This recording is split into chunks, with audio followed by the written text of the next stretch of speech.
నా గుడండి, నా గుడి తాళాలు పడుకుంటున్నారు దొంగ వెధవులు. అయ్యో అయ్య బాబోయ్, మీ పెళ్లి సంగతి దేవుడు ఎరుగు. గుళ్ళ విగ్రహాలు పోయాయంటే నా కొమ్మ కొల్లేరు అవుతుందండి.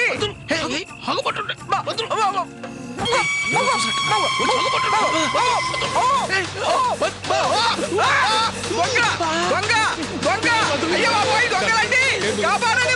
దొంగలు పడ్డారండి, గుళ్ళో దొంగలు పడ్డారు. అయ్యో బాబోయ్,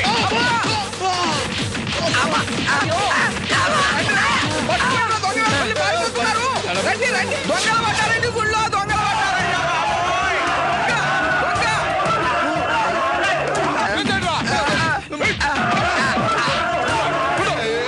దొంగ వేధవులు, దొంగ వేధవులని.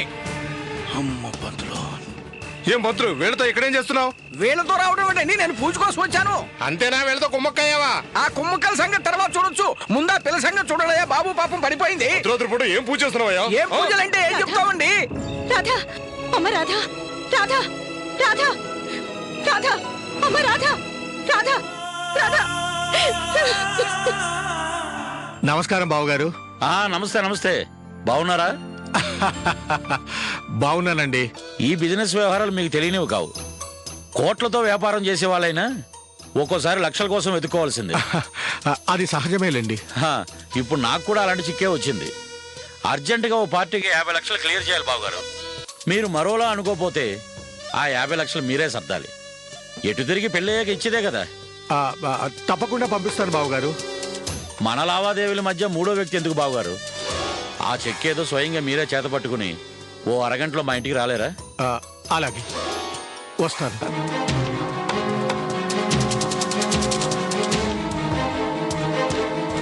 నిజంగా నీకంత డబ్బు అవసరమయ్యా అతన్ని అడిగావా?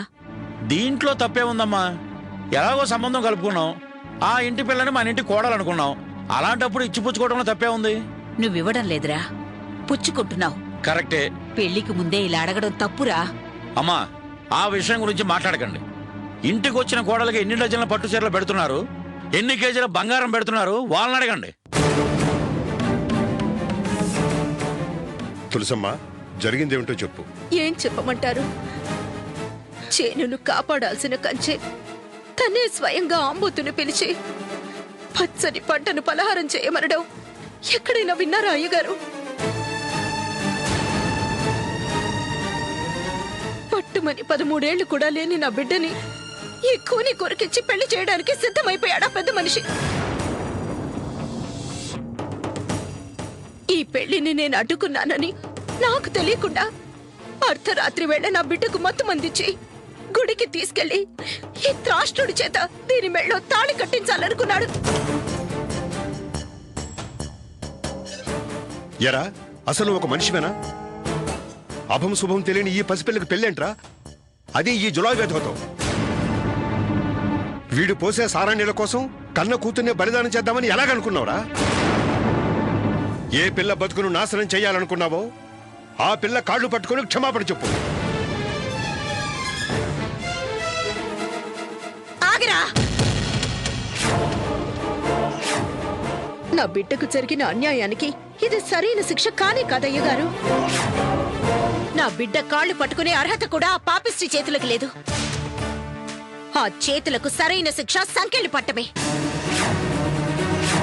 ఆ చేతులకే కాదు, కళ్ళు మూసుకుపోయి కాళ్ళు కడిగి కన్యాదానం చేయడానికి సిద్ధపడ్డాడే ఆ పెద్ద మనిషి చేతులకు కూడా సంకెళ్ళు పడాలి.